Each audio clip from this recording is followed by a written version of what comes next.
Olá pessoal, e aí, como é que vocês estão? Tranquilos?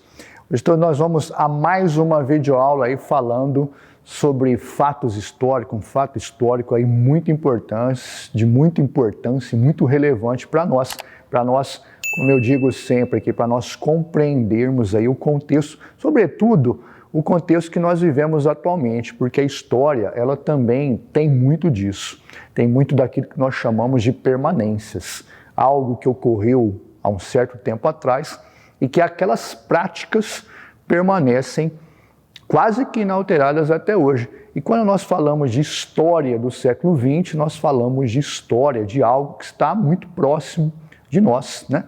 Porque se nós formos contabilizar 100 anos em tempo histórico, é um tempo relativamente curto.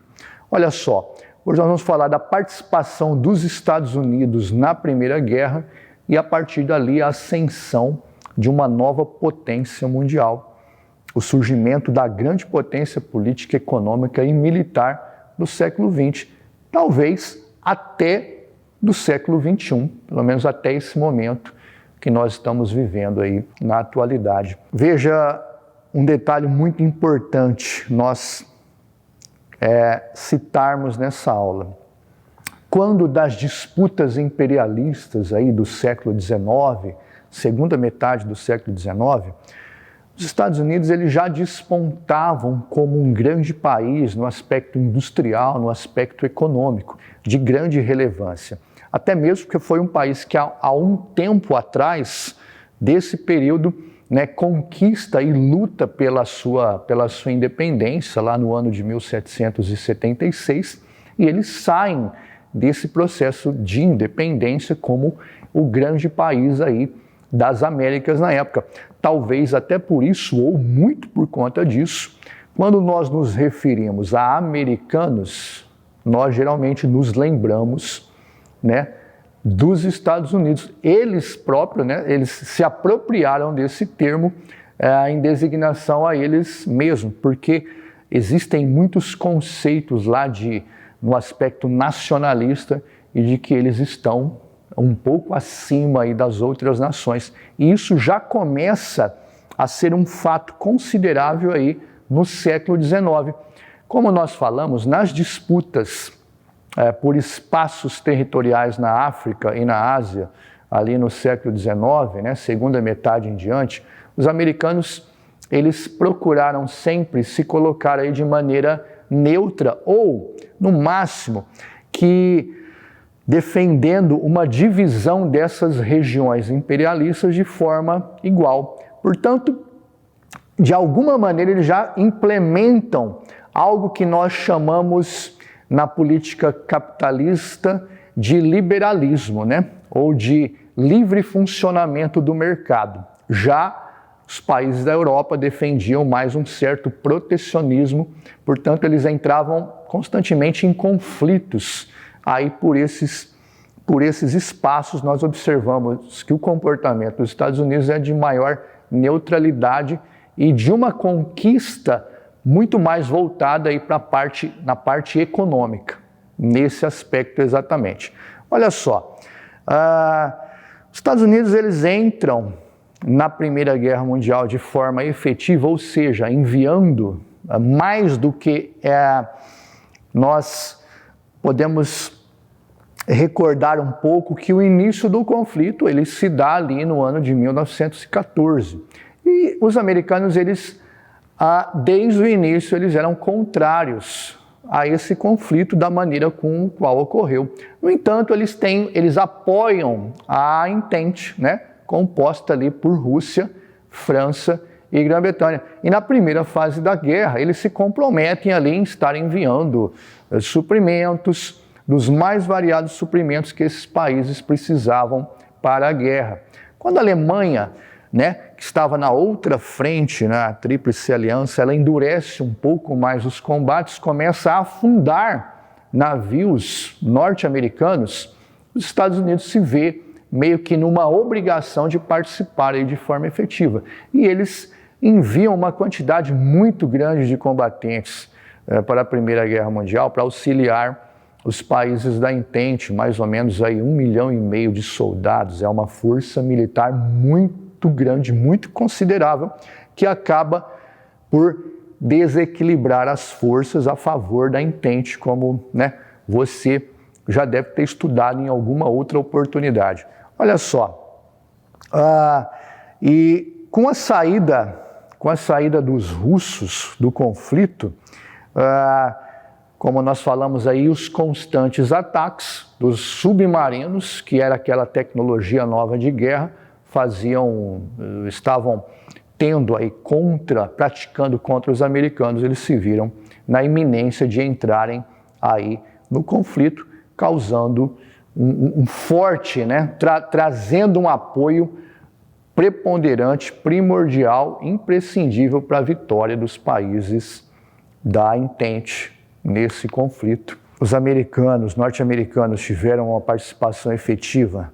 É bom ressaltarmos que nessa imagem que nós vemos aí o presidente americano, Woodrow Wilson, que era o presidente que era, daquele momento, né, que estava ocorrendo a Primeira Guerra, ele era o presidente americano eleito para aquele momento. E é interessante nós destacarmos nesse aspecto, você já deve ter ouvido que ao final da Primeira Guerra Mundial foi assinado um tratado, né, chamado ali de Tratado de Versalhes, que foi, através desse tratado, foi imposto aí muitas penalidades de guerra aos alemães. No entanto, o que às vezes nós deixamos passar de maneira meio despercebida é que um daqueles países faziam parte ali da Conferência de Paris, do qual foi assinado o Tratado de Versalhes, era justamente os Estados Unidos, na pessoa do presidente Woodrow Wilson. E ele tinha ali, na época, 14 princípios que, se tivessem sido ouvidos, talvez a história do mundo no século XX teria sido muito diferente. Um dos princípios que o Wilson defendia no Tratado de Versalhes era justamente a não penalização dos países perdedores no conflito, a criação de uma liga ou de uma organização chamada ali de Liga das Nações, que de alguma maneira já nasce desacreditada, justamente por os princípios que o Wilson defendia não ter sido levados adiante. Os países europeus, principalmente França e Grã-Bretanha, não. Eles tinham muitos desses motivos vindo de outros conflitos, de outras disputas, de outras rivalidades. Eles queriam meio que utilizar aquele momento do fim da Primeira Guerra para ir a uma espécie de desforra contra os alemães. Então ali é apenas considerada a posição dos países europeus que estavam presentes, inclusive geograficamente, no conflito. E muito motivado por essas rivalidades que vinham de tempos anteriores, a ideia, principalmente dos franceses e dos ingleses, prevaleceram no Tratado de Versalhes, né? Causando assim, impondo aos alemães essa grande penalização. Importante entendermos essa diferença, talvez até para estudos posteriores, né? Como que surgem os desdobramentos políticos ocorrem aí, principalmente nesses anos, até o segundo conflito, como teria sido importante talvez dar ouvido aos propósitos, às propostas e aos princípios defendidos pelo presidente americano. Olha só, a Primeira Guerra Mundial, sempre quando há uma grande crise, há um grande conflito, por incrível que pareça, existe lados que saem mais beneficiados daqueles conflitos. Os americanos, os Estados Unidos em si, eles saem da Primeira Guerra Mundial muito prestigiados por ter sido o país que causou ou que colaborou muito para o fim do conflito. Isso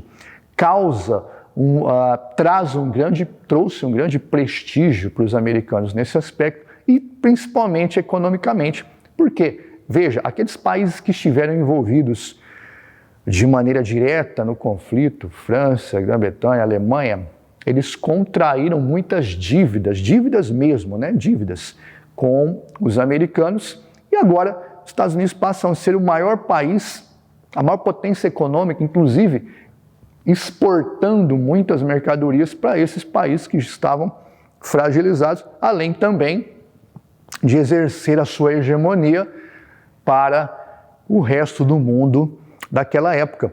Isso traz aos americanos um grande crescimento econômico no aspecto interno, lá nos Estados Unidos. Outro fator muito importante, que tanto no primeiro conflito como no segundo, as batalhas não foram travadas em território americano, né? Portanto, os prejuízos foram muito menor, apenas talvez de enviar suprimentos, enviar soldados, enviar armamentos. No entanto, os conflitos não se deram diretamente em território americano, preservando o território americano dos combates. E aí, como nós falamos todos esses bônus que os americanos saíram da Primeira Guerra, isso causa na próxima década, porque o conflito se encerra em 1918, em seguida já vem uma outra década, a década de 1920, do século XX, trazendo, sobretudo para a população americana, ou parte da população, um sentimento de grande crescimento econômico. E crescimento econômico sempre é muito bom. Então, começa a se criar uma mentalidade, como diz aqui no slide, o termo está em inglês, mas é de fácil tradução, né? There's a way like the American way. Não há um estilo de vida melhor do que o estilo de vida americano.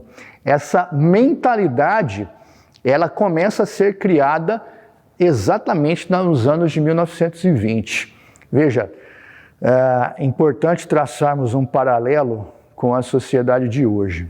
Eu acredito que você, em algum momento da sua vida, você já deve ter ido a um cinema, você já deve ter assistido algum seriado na sua casa, você já deve ter ido muito possivelmente a um shopping center, ali numa praça de alimentação, você já deve ter tomado algum refrigerante, tem certeza, na sua vida. Então nós percebemos que essa influência americana, ela não é apenas daquele momento, mas ela se preserva de maneira muito forte até hoje, né? Quando você quer ter um celular novo, eu tenho certeza da marca que você quer ter, quase certeza. Então isso nos traz um sentimento que remonta, né, àquele período de 1920, do qual é incutido principalmente ali no povo, nas pessoas, nos moradores, no povo americano, um sentimento de muita prosperidade, e essa prosperidade ela é resumida na maneira, sobretudo na maneira de consumir produtos que vinham sendo fabricados ali de maneira massiva. Então, para eu me tornar, ser uma pessoa feliz, digamos, entre aspas, eu tinha que consumir muito. E principalmente a política econômica, a política do governo americano estimulava esse consumo, dizendo que as pessoas seriam mais felizes se consumissem e também que esse consumo estimularia a economia, trazendo mais recursos, mais dinheiro para toda a sociedade americana. Por exemplo, era muito legal naquele período você comprar eletrodomésticos, comprar os carros estavam começando nas linhas de montagem a serem fabricados de maneira grande, de maneira em números, né? Então as pessoas queriam ter automóveis, queriam ter eletrodomésticos, geladeiras, batedeiras, coisas que para nós hoje são relativamente simples, naquele período eram consideradas grandes invenções, como por exemplo o cinema, né? Que nós temos, como eu disse, essa influência muito grande, total quase dos americanos em relação a nós até os dias de hoje, remonta àquele período. Também a invenção de um aparelho, a criação de um aparelho extremamente revolucionário para aquele momento, que foi o rádio, né?